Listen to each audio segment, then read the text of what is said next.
Lots of talk about taxes and the economy, but only one candidate is saying this. The fact that we are the issuer of the reserve currency of the world is a real temporary blessing for us because it's easy for us to export our money. That's unfortunately our greatest export, and they're still taking our money. Soon, though, they're going to quit, and this whole ball game is going to end, and we better get prepared for it. An important issue by any measure, at least by ours, for a country $15 trillion in debt. But when it comes to Ron Paul's economic policies, let's just say the mainstream reception is not exactly warm. I'll give you an example. Pay attention to CNN anchor Erin Burnett when she responds to Bill Gross about Ron Paul.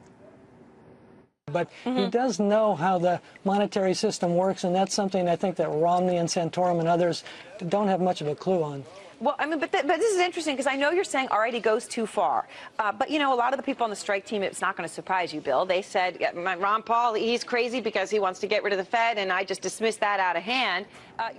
He's crazy, dismiss that. But we ask, how can you understand the globe's economic problems without understanding issues of debt, fiat currency, the impact of Federal Reserve policies, sound money? That's what we don't get. And what path is the monetary system and the economy really on? You got to look at those things. So here to help us do that, founder of goldsilver.com and author of this book, Rich Dad's Advisors, Guide to Investing in Gold and Silver, Protect Your Financial Future. Michael Maloney is here with us. Thank you so much for being on the show. It's great to have you in studio. As I was telling you, your book really opened my eyes a decade ago to just reality, I guess. Oh, well, thanks for having me. Yeah, you know, one of the biggest problems we have is most people don't understand how the monetary system works and how debt-based currency robs all of us and transfers wealth to the banking sector. Well, we are really going to get into that. But first, I want to ask you this, because just playing that clip and watching the debate last night and following all of this, especially being in Washington, the conventional wisdom from Wall Street to wonks in Washington seems to be that Ron Paul's economic policies are loony, they're crazy. But my question to you, how can you look at the economy without talking about things like debt, fiat money, sound currency, all those issues he raises? Well, you can't. I mean, you said conventional wisdom, and actually it's conventional ignorance that all of these people are promoting. If you look at monetary history and you look at what has proven to work and what is proven not to work, a debt-based currency system eventually fails. Sound money always ends up winning. So it is, the status quo is conventional ignorance, and there's only one person out there that I see that actually really knows anything about it that's running for office, and that is Ron Paul. Well, that's what's so baffling to me, because being in Washington too, you have everybody from policymakers to wonks to bloggers to PhD students. I mean, everyone that is pro-Keynesian, they are pro-money printing. Maybe not, maybe they're critical, but they're not really looking at the Fed. As you just said, they have conventional, that's ignorant. When it comes to somebody like Ron Paul, which they dismiss as fringe. But your view and the things he talks about, ironically, whenever I talk to investors, people that are independently making money, have skin in the game, have been successful, and are really kind of doing it for real, they all talk about the things that you're talking about and that Ron Paul's talking about. Why do you think that is? Well, it's the only thing that works. You know, history proves that these things work, that sound money works. History proves that fiat currency eventually doesn't work. The system always implodes. It's a debt-based currency system where we're borrowing currency into existence and promising to pay it back plus interest. The dollars required to pay the interest don't exist yet. So we have to work in the future. We always have to go deeper in debt every year than we were the previous year as a society for the whole system to continue functioning. And when we save up and we pay down debt, we extinguish those dollars that we borrowed into existence. This is a credit-based monetary system. So if we have to stay ahead of it, or the whole thing starts to implode by going deeper in debt. That's the reason we're $15 trillion in debt now, and we were only, I can't remember what we were when Obama took office, 11 or 12 trillion dollars. We have to go deeper in debt, or the whole thing implodes, and it's basically a form of enslavement. It's a feudal system, all because except the lords are no longer these people living in castles in England. They're the people living that work in the banking sector.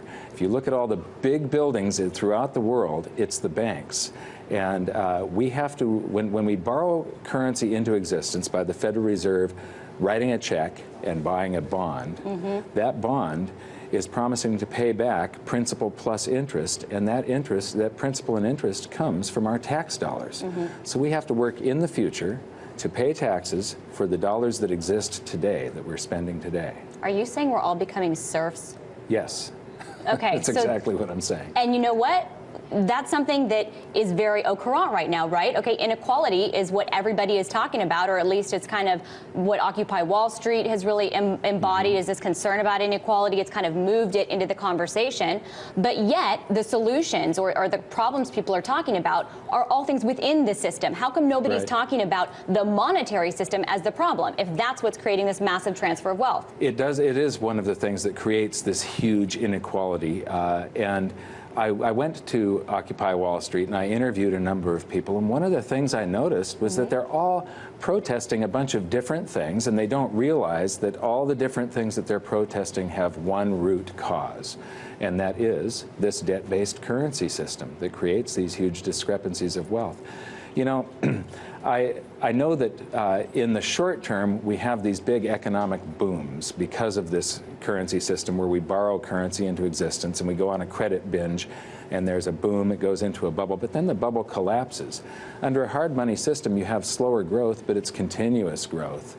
I have a feeling that our level of prosperity today would be far, far higher under a hard money system that is fair than it is under this fiat currency system. But the fiat currency system, the people that are in power, if they have the power of currency creation, they get to direct the spending. So it limits our freedom. When you have a hard money currency system, the government can't do as much deficit spending. The government has to be smaller. If they borrow too much, they slow down the economy because they're borrowing currency out of the private sector. So what drives the economy is the people and the freedom to vote with your wallet, vote what you want to spend. So the economy gets skewed the way the free market wants it to go, the way that people want it to go. Well, that's an interesting point. So, okay, let's get into some of these things, because you're talking about how money is created. And I want to break that down for our viewers, because money isn't exactly printed. It's loaned into existence, and that ties into the debt problems that we have. Can you explain how it works a little bit? Well, there's basically two forms of debt-based currency. Base money, which is created by the Federal Reserve whenever they write a check and they buy something. And they usually end up buying, through open market operations, U.S. Treasury bonds. The population of the United States has to work in the future to pay off those U.S. Treasury bonds. We have to pay taxes in the future. So every time the Federal Reserve writes a check, it creates paper dollars, base money. But all those dollars are owed back plus interest on the bonds that it bought, the Treasury bonds. And then the other form of dollars that exist are the credit dollars that are created through fractional reserve lending.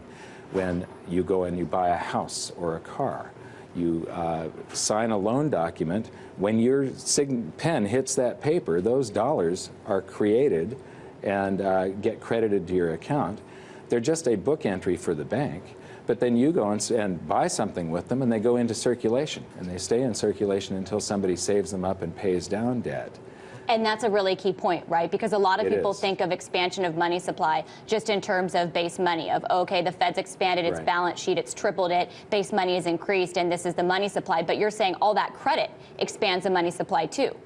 That's where the vast majority of our currency supply comes from. I don't call it a money supply. Okay. Money has to be a store of value over long periods of time. You probably call it a currency. It's a currency supply. Currency supply. Only gold and silver are money. Everything else is currency. Our currency system, a fiat-based currency system, is designed to continually lose value because you have to expand the currency supply to be able to pay the interest that is due on the currency supply. You know, Ben Bernanke doesn't say that gold is money. Is he part of that conventional ignorance? Yes, he is part of the conventional ignorance. But the base money portion, the portion that the Federal Reserve has direct influence over, is only 6% of our currency supply. It's $3 trillion. The number of dollars that exist is a reflection of total credit, and that stands at 53 trillion. So only 3 trillion out of 53 trillion is the portion the government created. Everything else you and I create, the public creates, when we go out and we borrow to buy a car or a house, or we spend money on spend currency on a credit card. That currency is created by us when we sign that document. And you argue if we didn't have this fiat debt-based system, we probably would have better growth longer term. But it sounds like to unwind that might be really painful. Is there a realistic way to ever do it? It's going to be the biggest calamity in financial history, I believe. Is it coming? It's absolutely coming. You know, one of the things, when I was writing my book, I discovered that every 30 to 40 years, the world has a new monetary system, and nobody really has paid attention to this. A man-made system can't possibly last. Pressures build up here and there. There's misallocations of capital, and then the whole thing eventually implodes. We had the classical gold standard before World War I, the gold exchange standard between the wars, the Bretton Woods system from 1944 to 1971, and now we've had the dollar standard from 71 until today. It's 40 years old. It's the longest lived of these currency systems. There are tremendous imbalances that have been building up. The $15 trillion debt, all of our exportation of dollars around the planet. It's eventually doomed to suffer some sort of collapse or transition. And I believe this is going to happen in this decade. But since the dollar is the majority of the world's currency, if the dollar has a problem, every country on the planet has a problem, because more than half of all the dollars that exist outside the United States. More than half, which is why all of our international viewers should be paying very close attention, because this is not just a U.S. debate. The U.S. dollar is the global reserve currency. We're going to talk about where it's going. We're going to talk about gold and silver, because Mike Maloney, it's his thing. He's founder of goldsilver.com, and we will be right back with him after a short break. Welcome back. So we heard about where this is all headed, and it's not good. Let's talk about where we are in the wealth cycle. That's something that Mike Maloney refers to. What does that even mean? We're going to find out. But first, do these commercials help illustrate anything? Look a few years ago. It was all about selling gold for cash. Here's money with gold at an all-time high. Now's the time to send your unwanted gold for cash, like these gold cufflinks. I can get cash for this gold medallion of me wearing a gold medallion. This gold. Now when you look at the TV, it's all about trading cash for gold. Whether you are diversifying your portfolio, investing for profit, or completing a coin collection, you can turn to a trusted leader. And that's why. Let's figure out what this all means, though, because founder of goldsilver.com and author Mike Maloney is going to break it all down for us. Now, before the break, we were talking about you believe that this monetary system is headed for a collapse. I hope I'm not putting your words in your mouth. Is that what you think? Well, throughout history, all fiat-based currency systems collapse. And today, August 15th of 1971, we began a grand experiment. Before that date, all currencies on the planet were pegged to the U.S. dollar, and the U.S. dollar was pegged to gold. So all currencies were pegged to gold through the U.S. dollar. Nixon severed that, and before that, fiat currencies were a 100% failure rate. There is no example in all of history, and it's been tried thousands of times. It doesn't work. And then on August 15th, we decided to try it globally. So we can only imagine where this is headed if history repeats itself. So let's talk about gold, because you're not a gold bug. At least you've said you're not a gold bug, but you think it's in a wealth cycle right now. Can you tell us what that means? Well, a wealth cycle is basically, there are so many different asset classes, just a few. You know, you've got commodities and precious metals, you've got real estate, you've got paper assets like stocks. And investors run from one to the other, and they push one into a bubble. Well, it should be drawing currency away from the ones that are out of favor. It doesn't, because we keep on increasing the currency supply. We keep on diluting the currency supply. But what's happening is, if you have, in the last decade, real estate went up, stocks went up, and commodities and precious metals went up. That's not really possible that everything went up. What's happening is everything is going up in price, because the currency is losing purchasing power. But at the same time, there are certain things that are going down in value. If you have two things that are rising, and you're invested in this one, and it's rising slower than the other one, when you go to sell, you can't buy as much of this one. If you're invested in this one, when you go to sell, you can buy a whole lot more of that one. Okay. That means that this one is gaining in value and price. This one is gaining in price, but it's falling in value. And what you see if you take things like the Dow Jones Industrial Average or a single-family median price home, and you divide those things by other things instead of currency. How much is your home worth as far as barrels of oil over a century? How much is the Dow worth measured in ounces of gold? You'll see that it goes overvalued, undervalued, overvalued, undervalued in this pattern, and it tends to be about 20-year swings. Okay. And so by being invested in one sector for while it's rising, and then selling and identifying the most undervalued asset class that you can and moving into that one, you're basically taking that next wave and sort of pasting it up out of this valuation channel that everything is trapped in. We get better, man gets better at producing things. We make efficiency gains relatively the same for all the different sectors throughout time. And when you measure one thing against another thing, you will find that, that everything is sort of trapped in this valuation channel. This is a true road to wealth if you can understand that your home goes from overvalued to undervalued to overvalued to undervalued again, regardless of whether you think it, I mean, it doesn't go up. Nothing goes up. That is just the illusion that is created by the devaluation of the dollar. Okay. So we're almost out of time because we only have a minute left, but where is gold and silver? Because we don't often hear about silver as much in that wealth cycle. Well, right, they've been in their cycle now for the last 11 years or 10 years, and this should continue for another probably. It depends on whether we have a currency crisis or not, and I do believe we're going to have at least a crisis of confidence, if not a full-blown hyperinflation eventually. I think we're going into a deflationary dip first, and then potentially a hyperinflation. Gold and silver should continue their accounting of the currency supply. We expand the currency supply, gold and silver lays in wait, and then it does this accounting. People realize there's something wrong with the currency. They rush back toward real money, gold and silver, and they bid the value of the gold and silver up until it equals the value of the circulating medium. It did this in 1934. It did it in 1980. It's doing it again, but gold and silver have to hit highs north of $5,000 an ounce, probably $15,000 to $20,000 an ounce, for the gold of the Treasury to equal the circulating medium today. Which is a very long way to climb. Yes. I certainly appreciate you being on the show. It's interesting, too. You think we're headed to deflation, but then going to hit hyperinflation. Possibly hyperinflation, yeah.